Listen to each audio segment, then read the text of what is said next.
মনে হচ্ছে যে আমাদের যে কাজগুলো করছি তার মধ্যেও কোনো একটু কাজ বোধহয় আমরা করছি না যেটা আমাদের করা উচিত, এই জন্যই ফাঁকা ফাঁকা মনে হতো।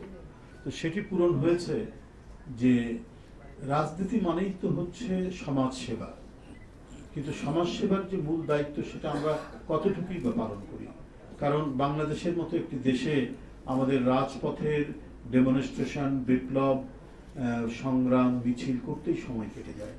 কিন্তু উন্নত এবং গণতান্ত্রিক দেশসমূহে রাজনীতিবিদ তারাই হন যারা মানুষের সাথে সংশ্লিষ্ট থাকেন, মানুষের বিপদ এবং মানুষের সেবার জন্য যারা আত্মনিবেদন করেন, তারাই রাজনীতিবিদ হিসেবে গড়ে ওঠেন। তো বিএনপির ভারপ্রাপ্ত চেয়ারম্যান, যিনি অত্যন্ত দৃঢ় চিত্তে এই জুলাই আগস্টের আন্দোলনের পটভূমি রচনার প্রধান নায়ক, আমরা দেখেছি অনেক বিষয় যে তিনি যখনই ছাত্ররা এই বিভিন্ন কর্মসূচি গ্রহণ করছেন তখন তিনি দলের সকল নেতাকর্মীকে নির্দেশ দিতেন, যিনি ওনার নির্দেশ কখনো লন্ডন থেকে নিজে বক্তব্য রাখতেন, কখনো আমাদের মাধ্যমে তিনি দিতেন। আমি গ্রেপ্তার হওয়ার সময় পর্যন্ত এই ছাত্রদের কমপ্লিট শাটডাউন, আরও বিভিন্ন কর্মসূচি আমরা ভারপ্রাপ্ত চেয়ারম্যান তারেক রহমানের নির্দেশে আমরা প্রচার করতাম। আমাদের ছাত্র দলের অসংখ্য নেতা, বিএনপি এবং বিএনপি সমর্থক পরিবারের অসংখ্য মানুষ, সেটা শিশু থেকে শুরু করে তরুণ যুবক পর্যন্ত আত্মহুতি দিয়েছেন গণতন্ত্রকে ফেরানোর জন্য। তো এই কাজগুলো যাতে সুচারুভাবে, শৃঙ্খলাবদ্ধভাবে এবং সত্যিকারই মানবিক তাড়নায় আমরা করতে পারি, এই জন্য তিনি দলের ভিতর থেকেই একটি অরাজনৈতিক মানব সেবামূলক একটি সংগঠন গড়ে তুলেছেন, তার নাম আমরা বিএনপি পরিবার। এবং রুম্মন এবং নেতৃত্বে, মিথুনের নেতৃত্বে আমরা বিভিন্ন পর্যায়ে এর সাথে সংশ্লিষ্ট থেকেছি। মূলত তারাই এই কাজগুলো করছেন, বিভিন্ন জায়গায় যাচ্ছেন, আমাদেরকে আমন্ত্রণ জানাচ্ছেন, আমরা যতটা সম্ভব পারছি যাওয়ার জন্য। প্রত্যেকটাই হচ্ছে মানব কল্যাণমূলক। যারা জুলাই আগস্টে আহত হয়েছেন, যেসব পরিবারের সন্তানরা নিহত হয়েছে, এবং সেই ১/১১ থেকে শুরু করে আওয়ামী লীগের দুর্বিষহ ফ্যাসিবাদী দুঃশাসনে যারা গুম হয়েছেন, নিরুদ্দেশ হয়েছেন, খুন হয়েছেন, বিচার বহির্ভূত হত্যার শিকার হয়েছেন, গুপ্ত হত্যার শিকার হয়েছেন, সেই সব পরিবারগুলোকে সান্ত্বনা দেওয়ার জন্য এই সংগঠনটি নিরন্তরভাবে এবং নিরলসভাবে কাজ করে যাচ্ছে। বন্ধুরা, তাই নয় যে কথাটি আমাদের ইঞ্জিনিয়ার আশরাফ বলেছে যে দেশের বিভিন্ন অঞ্চলে যারা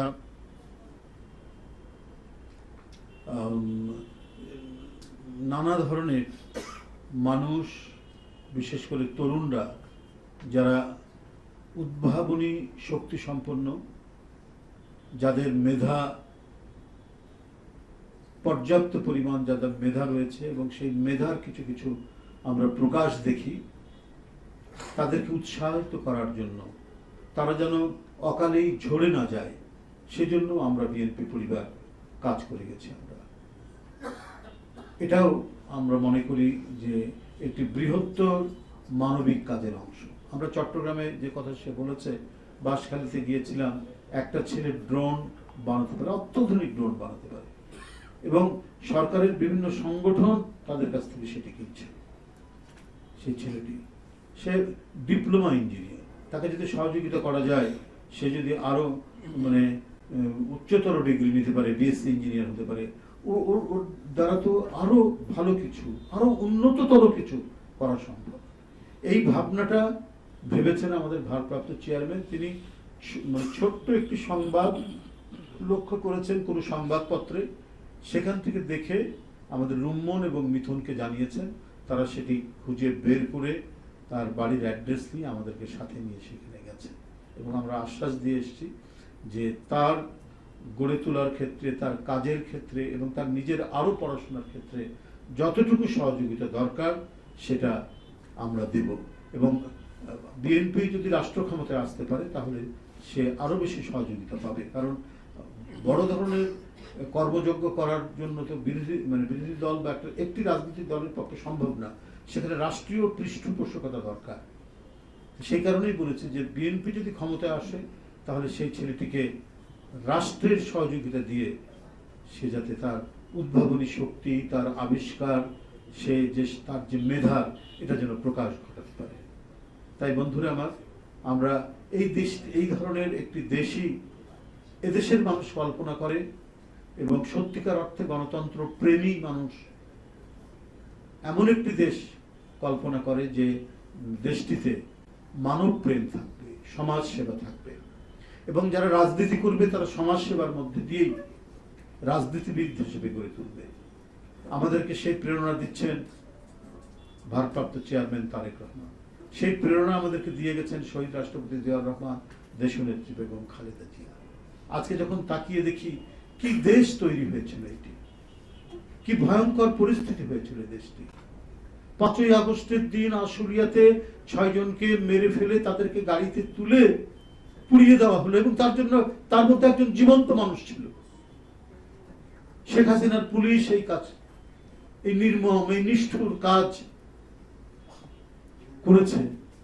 71-এর এত আত্মদান, 30 লক্ষ মানুষ তারা জীবন দিল। বাংলাদেশে এই ধরনের পুলিশ বাহিনী, এই ধরনের প্রধানমন্ত্রী, এই ধরনের মন্ত্রীরা তৈরি হবে শুধু ক্ষমতায় থাকা এবং টাকা পাচারের জন্য। তারা নিজের দেশের মানুষ, নিজের দেশের বিরোধী দলের বিরোধী কণ্ঠে যে আওয়াজ তুলেছে তাদেরকে মেরে ফেলে তাদেরকে পুড়িয়ে দিতে হবে। কি ভয়াবহ ঘটনা, জীবন্ত মানুষকে পুড়িয়ে দিতে হবে। এই তো হলো পরিস্থিতি তৈরি করেছিল শেখ হাসিনা। আজকে যে আমরা বিডিআর হত্যা কাণ্ডের যে ঘটনাগুলো দেখছি, সেখানে আমরা শুনতে পাচ্ছি, জানতে পাচ্ছি, যদিও যারা তদন্তে আছেন তারা নানা কারণেই গোপনীয়তা রক্ষা করছেন, কিন্তু তারা বলছেনও যে রাজনৈতিক সংশ্লিষ্টতা রয়েছে। হয়তো বিশেষ কারণে হয়তো নামগুলো এখনো বলছেন না, কিন্তু রাজনৈতিক সংশ্লিষ্টতা হয়েছে এটা বলছেন তারা। তার মানে পরিকল্পিতভাবে বিডিআর পিলখানা হত্যাকাণ্ড ঘটনা হয়েছিল কারো স্বার্থে, প্রভুদের স্বার্থে, অথবা অন্য কোনো স্বার্থে ঘটিয়েছিল তৎকালীন যারা রাষ্ট্র ক্ষমতায় ছিল। তো এই দেশ তো এই দেশের মানুষ চায়নি। এই দেশে একটা যুদ্ধের মধ্যে দিয়ে, এবং যে যুদ্ধে এত ক্ষয়ক্ষতি, এত মানুষের প্রাণহানি হয়েছে, সেই দেশের নিজের দেশের সরকার তারা গণতন্ত্র হত্যা করে জোর করে ক্ষমতায় থাকবে বলে নানা ধরনের প্লট তৈরি করেছে। এবং তারা যে বয়ান তৈরি করত, সেই বয়ানগুলোও ছিল পরিকল্পিতভাবে। যুদ্ধ অপরাধী, মানবতা বিরোধী, তারপরে নানা ধরনের কথা, কি বলে যে মুক্তিযুদ্ধের চেতনা, মুক্তিযুদ্ধের পক্ষের শক্তি, বিপক্ষের শক্তি, কত কি কথা বলে গোটা দেশটাকে প্রতিদিন, প্রতি মুহূর্তে, প্রতি সেকেন্ডে ওরা বিভাজন করে রেখে গেছে। পৃথিবীর অনেক ক্ষুদ্র ক্ষুদ্র দেশও তার নিজের দেশের স্বার্থে দেশকে শক্তিশালী করে অনেক পরাশক্তির সাথে লড়াই করার হিম্মত তারা রাখে। আর এই দেশের একটি সরকার, যার 5ই আগস্টে পতন হয়েছে, তারা শুধু প্রতিদিন গোটা দেশকে বিভাজন করে শুধু নিজের ক্ষমতাকে কুক্ষিগত রাখার প্রচেষ্টা চালাচ্ছে। আজকে একটি সংবাদ পড়ে আমার কাছে একদিকে যেমন বেদনার্থ হয়েছে, অন্যদিকে আশাবাদও জেগে উঠেছে যে অনেক পুলিশ কর্মকর্তাকে গুম করার জন্য নির্দেশ দেওয়া হয়েছিল, তার মধ্যে অনেকেই অস্বীকার করেছে, এবং যারা অস্বীকার করেছে তাদের নাম সহ প্রধানমন্ত্রীর কার্যালয়ে পাঠানো হয়েছে, এবং প্রধানমন্ত্রীর যে বাসভবন সেখান থেকে এই ধরনের নথিও পাওয়া গেছে। আর যারা রাজি হয়েছেন তারা তো করেছেন। শেখ হাসিনার আস্থাভাজন, শেখ হাসিনার নৈকট্য লাভের জন্য তারা কাজ করেছেন। তার মধ্যে ওরই মধ্যেও কিছু কিছু মানুষ, কিছু কিছু পুলিশ অফিসার তারা অস্বীকার করেছেন। তাদেরকে পুরস্কৃত করা উচিত ডিপার্টমেন্টাল ভাবে, যে তারা ওরই মধ্যে শেখ হাসিনার ওই হিংস্রতার মধ্যেও তারা গুম করতে অস্বীকার করেছে এদেশে। তাহলে এই ধরনের কিছু মানুষও ছিল ওই ভয়াবহ ফ্যাসিজমের চক্রের মধ্যে, কিছু মানুষ কমপক্ষে অস্বীকার করেছে, এবং যারা অস্বীকার করেছে তাদের নাম ধাম সহ, তার চাকরির পদ সহ সেটা প্রধানমন্ত্রীকে জানানো হতো। অর্থাৎ সে ক্ষতিগ্রস্ত হবে, তার চাকরির প্রমোশন হবে না এবং তাকে চাকরিচ্যুত করা হবে। এই কারণেই তো পাঠানো হয়েছে। প্রতিদিন আমরা এই ঘটনাগুলো আমরা জানতে পারছি। আমি সরকারকে, অন্তর্বর্তীকালীন সরকারকে ধন্যবাদও জানাই যে সমস্ত ঘটনা মানুষ আমরা যতটুকু জেনেছি তাতেই তো আমাদের রক্ত হিম হয়ে যায়। আমরা যতটুকু ঘটনার শিকার হয়েছি, 35 দিন একজন দেশের রাজনীতিবিদ হিসাবে রিমান্ডে থাকতে হয়েছে চোর, ডাকাত, মাদক সেবী তাদের সাথে। ইউনিভার্সিটিতে পড়াশোনা করেছি, ছাত্র রাজনীতি করেছি, ছাত্র রাজনীতি থেকে বেরিয়ে জাতীয় রাজনীতির সাথে সংশ্লিষ্ট আছি। হাইকোর্টের সনদপ্রাপ্ত অ্যাডভোকেট, আমাদেরকে জীবনযাপন করতে হয়েছে, আমাদেরকে ফেলে রাখা হয়েছে মাদক সেবী, খুনি, ডাকাত, চোর এদের সাথে। 35 দিন রিমান্ড একবারে, সেটা হচ্ছে একবার একটা ঘটনা। এরপরে তো আবার কত লাস্ট জুলাই আগস্টের আন্দোলনে 19 জুলাই, এই যে রাশেদ এখানে আছে সাংবাদিক, সে জানে যে কিভাবে টেনে হিসড়ে, সাইদও আছে, সাইদ ছিল, কিভাবে টেনে হিসড়ে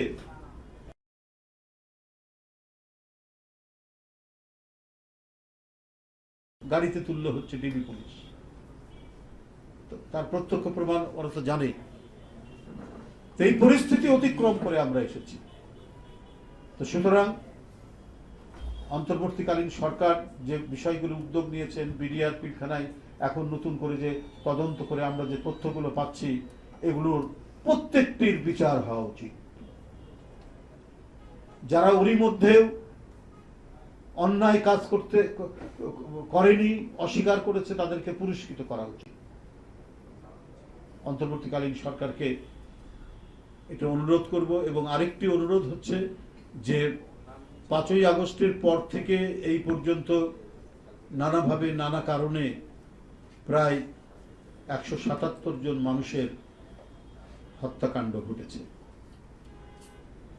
যারাই ঘটাক, তারা যে দলেরই হোক, যে মতেরই হোক, সরকারের উচিত ছিল, সরকার আইন শৃঙ্খলা দেখবে, কোন পার্টির রং দেখবে না।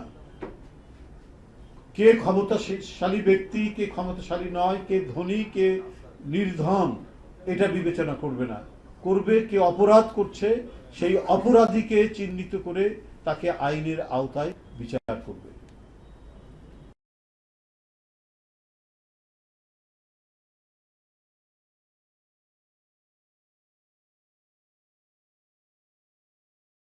নির্বাচিত সরকার আপনাদের ভালো দৃষ্টান্তগুলো নিশ্চয়ই তারা অনুসরণ করে তারা আরো ভালো কিছু করার চেষ্টা করবে। কেন এই সময় এত খুন জখম হবে, কেন এত ডাকাতি, চুরি, হত্যাকাণ্ড ঘটবে, এটা অন্তর্বর্তীকালীন সরকারকে আরো বেশি তৎপর হওয়া দরকার। বলা হচ্ছে যে পুলিশের মধ্যে এখনো আস্থা ফিরে আসে না। কেন আসবে না? পুলিশ তো আরো বেশি, যারা অন্যায় করেনি, যারা কোনো ধরনের দুষ্কর্মের সাথে জড়িত ছিল না, তারা তো আরো ভালো মতো ড্রাইভ দিয়ে তারা কাজ করবে। কারণ শেখ হাসিনার আমলের পুলিশ ছিল, সে পুলিশকে তো লেলিয়ে দেওয়া হতো বিরোধী দলের নেতাকর্মীদের বিরুদ্ধে। হাইকোর্ট থেকে জামিন পাচ্ছে, জেল গেট থেকে বেরিয়ে আবার গ্রেপ্তার দেখিয়ে আবার কারাগারে পাঠাচ্ছে। এবং এই জন্য আমাদের নেতাকর্মীর কাছ থেকে যে কত টাকা পয়সা নিয়েছে, তাহলে কি সেই পুলিশই কি হওয়া উচিত হবে? সেটা তো হওয়া উচিত হবে না। পুলিশ আইনসঙ্গত ভাবে কাজ করবে, আইনের বাইরে কোনো কাজ করবে না। এবং দমনের জন্য, কি বলে, দুষ্কৃতিকারী দমনের জন্য যে সমস্ত ক্ষমতা তাদের দেওয়া আছে আইনসঙ্গতভাবে ফৌজদারি আইনে, ঠিক সেইভাবে তারা কাজ করবেন দ্রুত গতিতে, ক্ষিপ্রতার সাথে।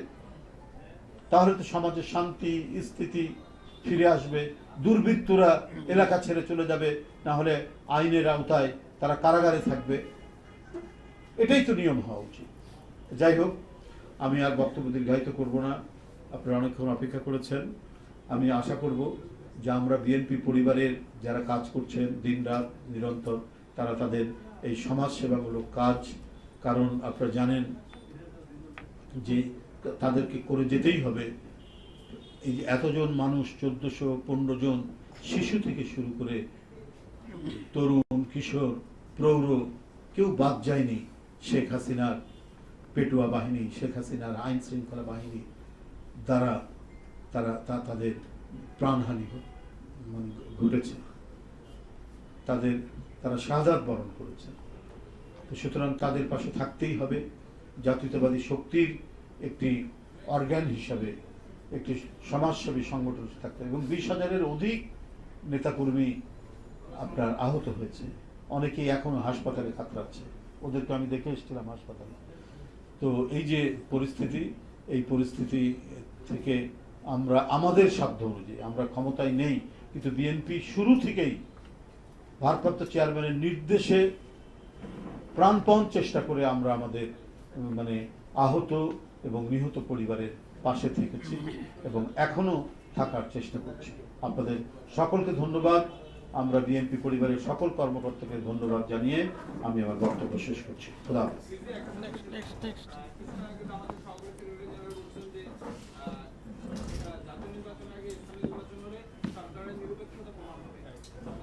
তারা কি বলছে সেটা তাদের দলীয় বক্তব্য। আমাদের বক্তব্য সুস্পষ্ট। প্রথমেই জাতীয় নির্বাচন দিতে হবে, কারণ একটি নির্বাচিত জাতীয় সরকার, সেই সরকারের অধীনে প্রতিটি নির্বাচন যদি হয়, সেখানে ক্রেডিবিলিটি বাড়বে এবং জনগণ দেখবে যে সরকার তো হয় নির্বাচিত সরকার, তো সেই সরকারের অধীনে নির্বাচনগুলো সুষ্ঠু হচ্ছে কিনা। যারা নির্বাচিত হবেন তারাই দেখাবেন যে নির্বাচন সুষ্ঠু হতে পারে। তো সুতরাং এটা আগে পরের বিষয় না। মানুষের প্রত্যাশা, মানুষ 16-17 বছর ধরে ভোট দিতে পারেনি, তাদের ভোটাধিকার প্রয়োগ করতে পারেনি। সুতরাং সর্বাগ্রে জাতীয় নির্বাচন হওয়াটাই বাঞ্ছনীয় এবং এ ব্যাপারে বিএনপির মতামত অত্যন্ত সুস্পষ্ট। ধন্যবাদ।